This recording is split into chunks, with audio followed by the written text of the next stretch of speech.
Bibili kami ng shoes ni Hagrid ngayon dito. So, ayan si Papa at si Hagrid. Hi, Hagrid! Uy! Tsaka si Papa. Hi, Pa! Hi, guys! Ang cute! Ang cute naman! Hi guys!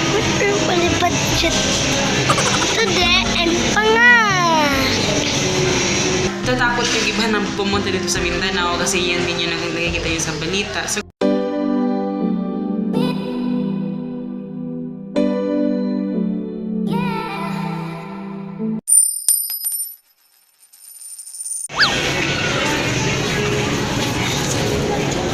totoo! Shusi! Hello guys! Hello! Good morning! Good morning! Yeah. So, boots. Sunod na. Today is election day. Medyo yung lighting. Today is election day. Today is May 13, 2019. Tapos na kaming mag-vote. Ayan. Bibili kami ng shoes ni Hagrid ngayon dito. So, ayan si Papa at si Hagrid. Hi, Hagrid! Uy! Tsaka si Papa. Hi, Pa! Hi, guys! Bibili kami ng shoes ni Hagrid. Ano yan, Ipaw?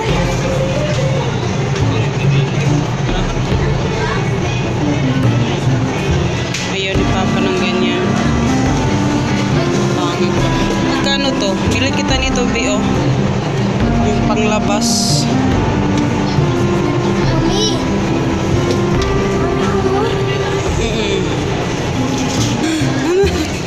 Ang cute. Ang cute naman.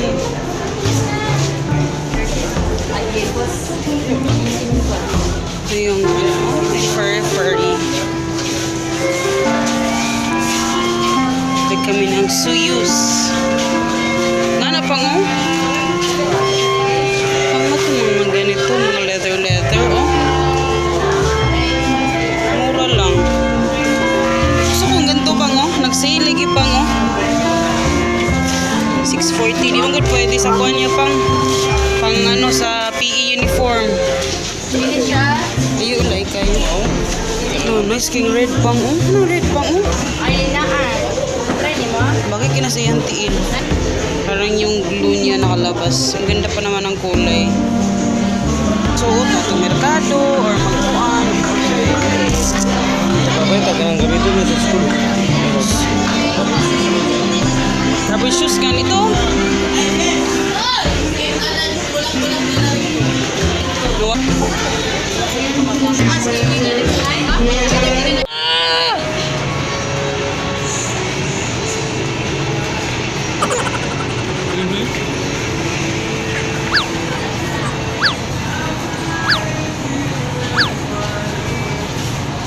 Hello guys!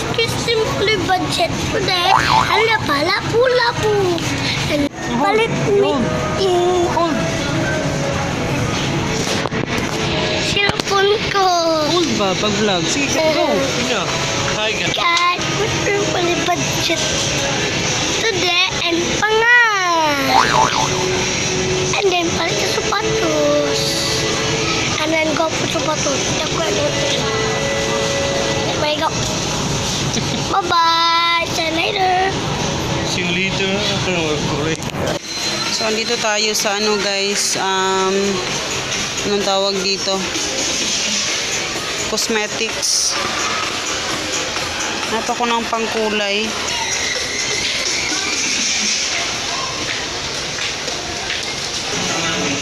Ay, eto buy one take one pala. Buy one take one ah.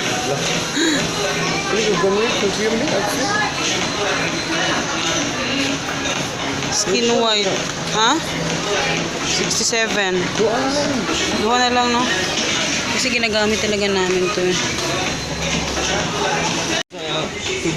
Ito na bilhin namin, ano, ganito. Kasi daling maubos ni Hagrid yung sabon niya na ano, no?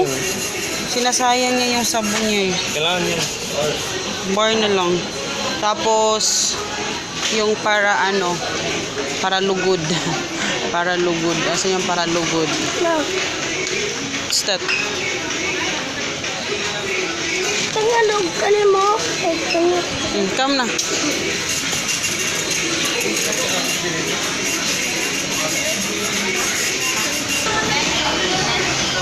Salamat. Para ano? Para lugod. Ganito yung amin eh, pero parang hanap ako ng iba.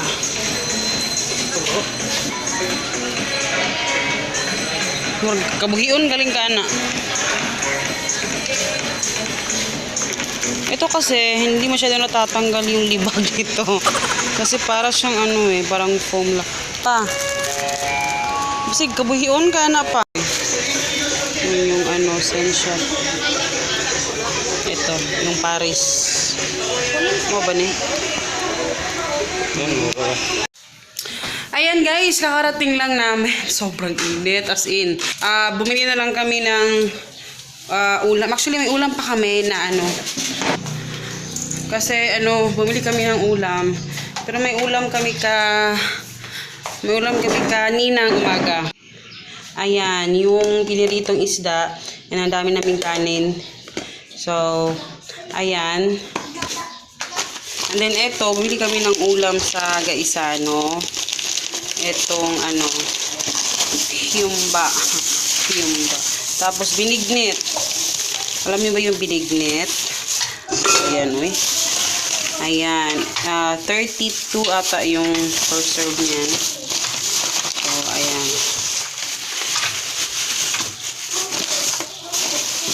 Ayan siya.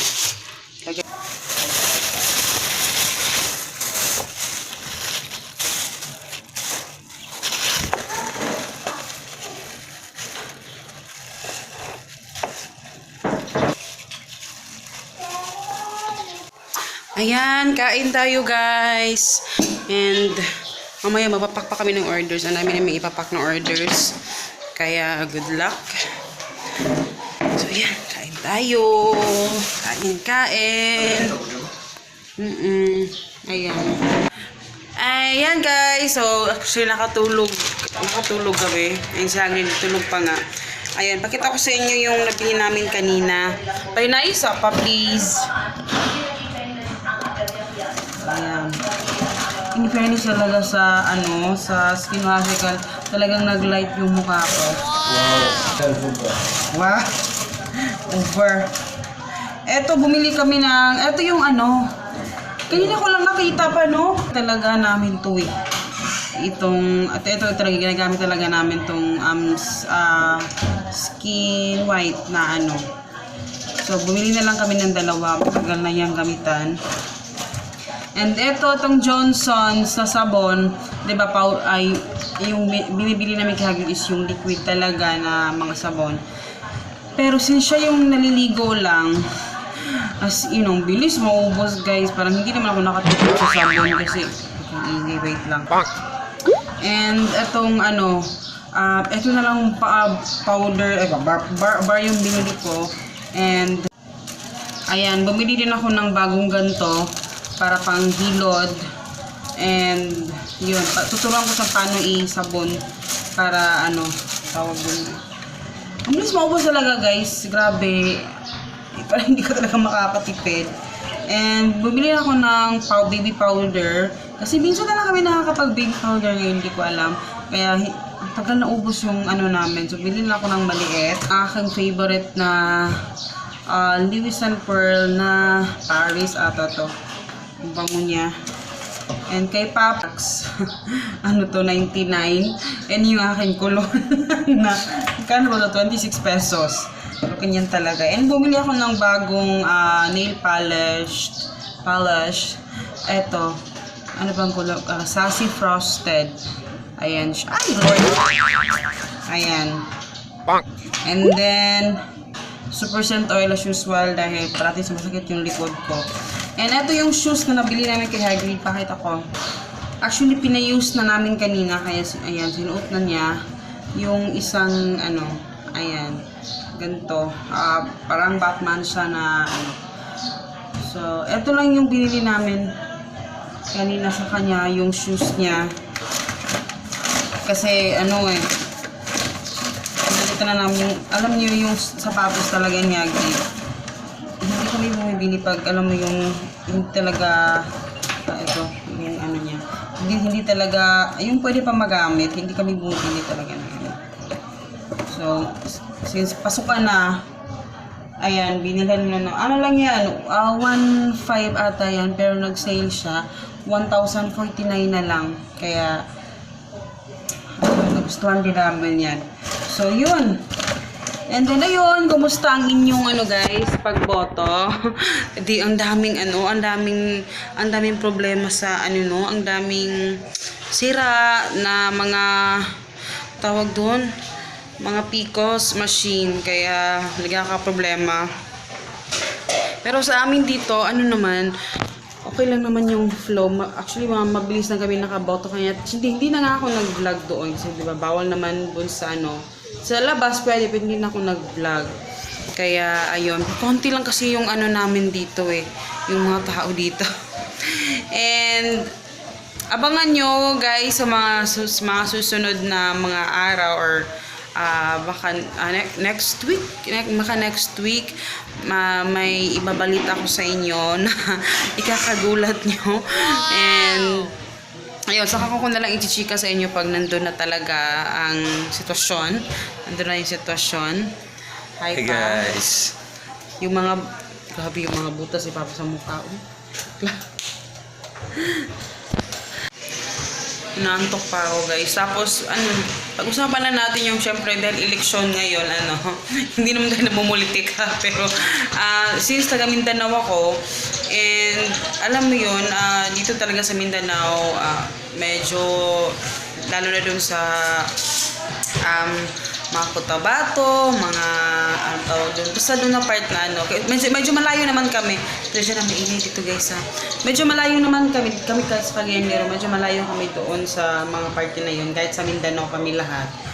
And dito naman sa Cagayan, medyo peaceful naman dito guys, no? Hindi naman siya ganun kaano.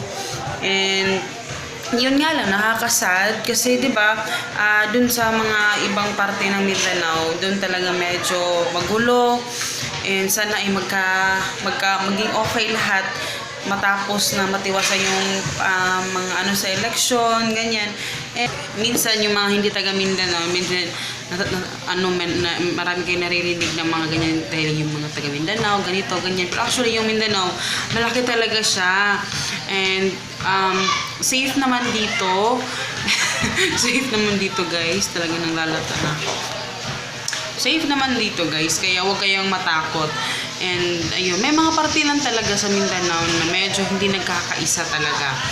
And basta kung makapunta kayo dito sa Mindanao, ang daming mga tourist spot dito, ang daming mga ano. And so far, yung ano naman, martial law dito sa Mindanao, hindi naman na-feel. Hindi namin na-feel yung martial law din. Kaya okay naman. And sana no, mag-ano kayo, saan, sige sa pagboto, yung mga binibenta yung boto. Yung feed ko sa Facebook, gano'n yung mga ano talaga, no? Pero, ayun, hindi naman delikado. Hindi naman delikado sa Mindanao. Siguro ganun lang talaga. Kami mga taga Mindanao, takot kami pumunta sa Maynila. Kasi dahil sa mga naririnig namin balita, nakikita namin mga balita. Kayo naman, tatakot yung iba na pumunta dito sa Mindanao kasi yan din yung nakikita yun sa balita. So, ganun siguro talaga, no? And siguro dahil generalize namin na yung kami dito mga Bisaya kami, mga taga Mindanao is feeling namin yung yung Maynila iisa lang, parang generalized na, parang iba-iba pala yun kasi malaki pala yung Manila, pero para sa amin yun yung aming pag-iisip na parang iisa lang. And kayo din siguro ganun din, iisa lang din yung parang na-generalize yung buong Mindanao na ganito ganyan, pero actually magkaiba talaga yung mga lugar na yan, medyo malayo sila. Pero, ayan, medyo maingay dito guys. Oy. And, yun lang yung kaganapan kasi talaga ngayon. Yun lang talaga yung kaganapan. And bukas, hindi ko alam kung i-enroll ko si Hagrid. Depende. Kasi kulang pa yung requirements namin. I-update ko kayo bukas pag na-enroll. Actually, gusto ko talaga ma-enroll siya para wala na akong isipin na para makapag-start na kami mamili ng mga gamit. Kasi ayoko mamili ng gamit ng June. Kasi ang dami ng tao yan guys. Ang hirap na na haba na yung mga linya. Buti pa ngayon hindi pa ganun kahaba, di ba? In fairness ha, napansin ko talaga parang nag-thick yung aking kilay. Ay, everyday ko talaga siya ginagamitan. Hi! Ayan, kakagising lang. Ang taba mo na, B. Ito yung ginagamit ko yung castor oil. Ayan, ng Talita Organics. In fairness talaga, feeling ko talaga nag-thick yung ano niya. Kasi talagang wala akong kilay, guys. And, ayan, nag-thick talaga siya, no? Parang feeling ko talaga nag-thick siya. Feeling ko lang naman. Pero, ayun, magpapaalam na lang ako dito, guys, ha? Kasi, bukas ulit, tinatry ko naman na makapag-upload lagi. And alam niyo, siguro nakaka-upload ako lagi ngayon kasi hindi na ako ganun super busy talaga kasi naglalaylo na ako. Kasi yun nga, si Kadal kay Hagrid. So, ayun. Basta abangan nyo yung mga pasabog ng mga revelasyon. Charot. May mga sasabihin ako sa inyo sa mga susunod na araw. Abangan nyo lang. And, yun. So, magpapaalam na rin ako dito, guys. Paalam. And, see you in my next video. Bye! Tapos, ito guys, yung aming binili kanina na binignet. Ang sarap niya. Para siyang may malagkit. Ayan. Hi! Kain tayo!